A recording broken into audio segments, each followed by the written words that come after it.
Hey there, creepy peeps, and welcome to another new movie review. Today we are talking about Summer of '84. What's going on up here at the top of my head?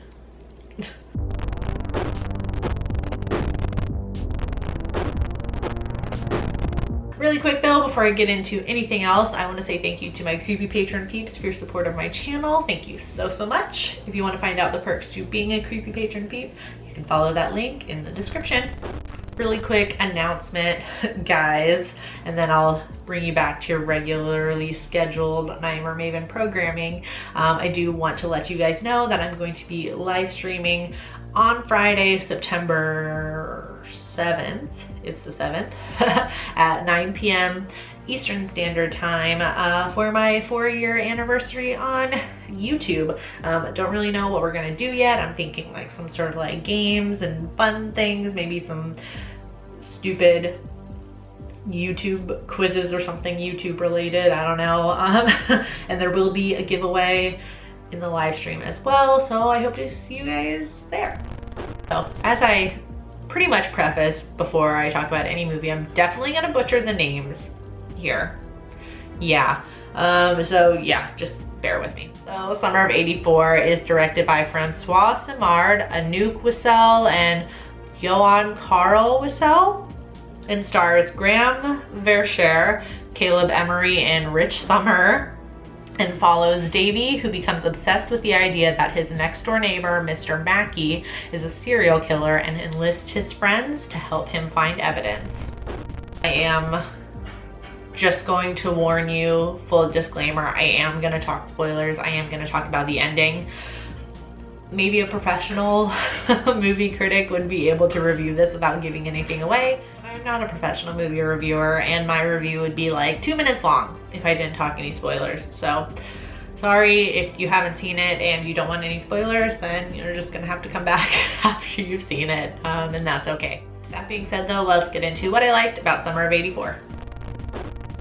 Jumping right into the spoilers, because what I liked about the movie was the very ending. If you've seen the movie, you know what I'm talking about, where Mackey leaves Davy alive in fear for the rest of his life. So at the very end of the movie, you know, Mackey finally has Davy in his clutches, and you think that he's going to kill him, and he gives this very terrifying speech about how he is going to leave him alive, and eventually he's gonna come back for him, in the hope that every single day Davy is living in fear that one day Mackey is gonna come back for him, and he will, as he promises.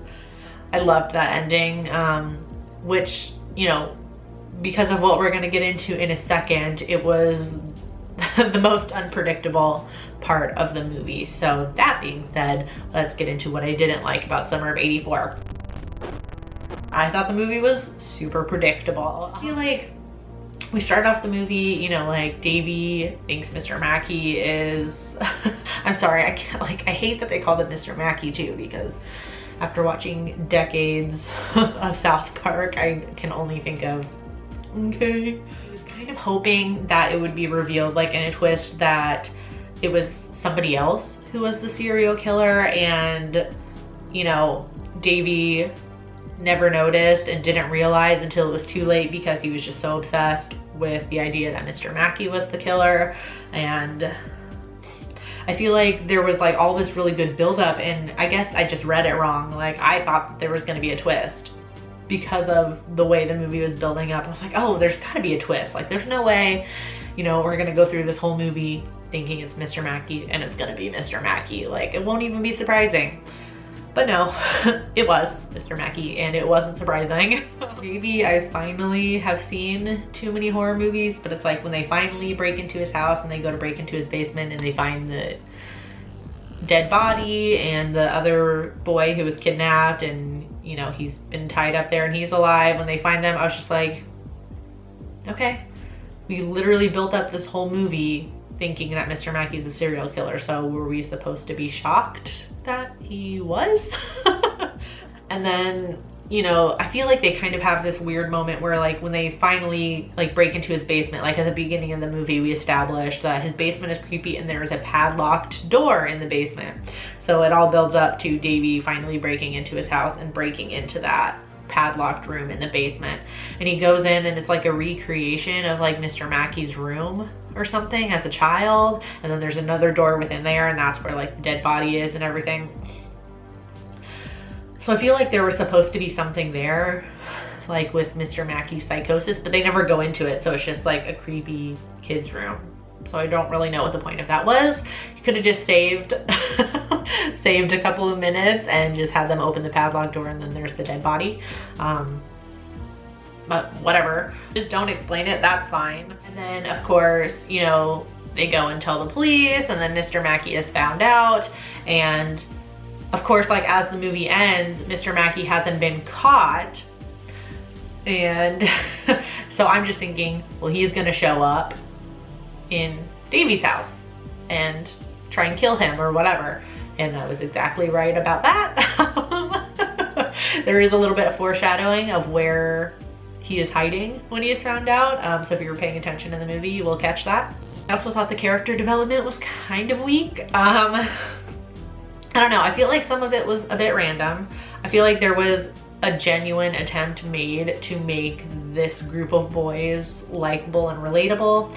There's a lot of like really weird parts where it's like revealed that a couple of members of the little like group of boys has this, where it's like revealed that their home life is shitty, but they never go any farther than that. And I don't really understand what the point of it was, other than to, I guess, like keep with the theme that, you know, I feel like a big theme of the movie is like you never know what goes on behind closed doors. Like, you know, the tagline of the movie is every serial killer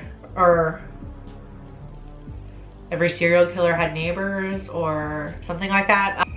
Even serial killers live next door to somebody. And it kind of goes along the theme of like, you don't know what goes on behind closed doors, because Mr. Mackey looked totally normal. He was he's a cop. He was a upstanding person of the community, but behind closed doors, he was a psycho serial killer. So I guess like some of the characters having a fucked up home life goes along with that theme, but they never took it any further. So it kind of just begged the question, like, why are we revealing that? And the whole like not knowing what goes on behind closed doors is not a new concept. So it's like, I feel like we didn't have to go that far with the theme. Like, that's not anything new. Sorry, but it's not. I feel like, you know, a couple of the characters like Woody and, oh, what was the other guy's name? The one that had like the chain and the lock, like as a necklace, like the bad boy one. I can't remember what his nickname is. Shit. I feel like they just reveal that they have a not so great home life and then that's it. And it's like, okay, and they don't go any further with it. So it's like, why am I supposed to care about it? You didn't go any farther with that.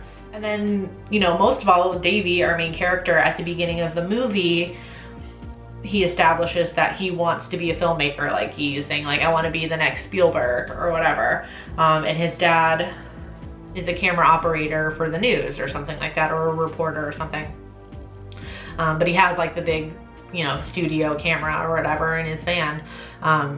So they kind of established that early on. So I'm kind of thinking like, oh, okay, like he's gonna film stuff. He doesn't film anything the whole movie until the end when they finally break into the basement, but then he doesn't actually even film that. He gets Woody to hold the camera and film things.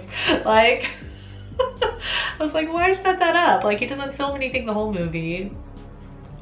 I don't know, it was just like, what was the point of like establishing, okay, this kid likes movies, he wants to be a filmmaker, he likes filming things, and he doesn't film anything the whole movie. And then at this point, this is totally just like digging into the movie now, personal stuff. I think the 80s nostalgia flicks are just so overdone. I know so many people love it, especially people my age, which is a bit weird, you know, considering that, you know, if you're my age, you weren't even a thought in the 80s, you know, so it's like, how are you feeling nostalgic for the 80s and loving on this like you were not around in the 80s? I'm not saying you can't enjoy those movies, but I just hate it. It's like, oh, it's so nostalgic. I was like, it's not nostalgic for you. But I digress. I feel like at this point for me, it's reached the level of oversaturation and I'm just done, you know, with it. Like, Stranger Things is good and I like Glow. Both are like based in the 80s, but the reason I don't like them because it's nostalgic. Obviously it's not nostalgic for me. I was not around in the 80s. I just like them because they're good shows, but I just feel like lately the whole like 80s nostalgia, modern horror thing is just like, ugh. Here we go, another one that's set in the 80s and it's just full of synthy music and 80s references and awful outfits. Yes. I know I'm being mean here at this point. I'm over it. I love 80s slashers, but not movies made today that are full of 80s references and shit. Like, what about the other decades? You know, how about we get some like 60s, 70s, 90s nostalgia movies? Come on, let's be all inclusive to all the decades, right? Was Summer of '84 worth it? If you also feel like the 80s thing is tired, like me, then no, it's not worth it. But if you love that stuff, and no shame in that at all, I know I was just complaining about it, I don't blame you if you like it. I understand why you do. I totally get it. If you like that, you're gonna love this movie, I promise. Just, it wasn't for me. So I'm gonna give it a 3 out of 5. It was a well-made movie, but just really boring and predictable. On IMDb though, it has a 6.7 out of 10. On Rotten Tomatoes, it has a 64% critic score and a 73% audience score. And then on Letterboxd, it has a 3.2 out of 5. I was able to watch Summer of '84 on Amazon. So over on my blog, on my Amazon affiliate page, there is a link to rent the movie for yourself. That is an affiliate link. No pressure to use it, but if you do, it helps out the channel a bit. I do hope you enjoyed this video. If you did, please give it a thumbs up. Subscribe if you're new here and become a Creepy Peep today. I post videos Monday through Friday, and you can ring that notification bell down there to be notified every time I post a video. Thank you so much for watching, and until next time, stay strange. Bye.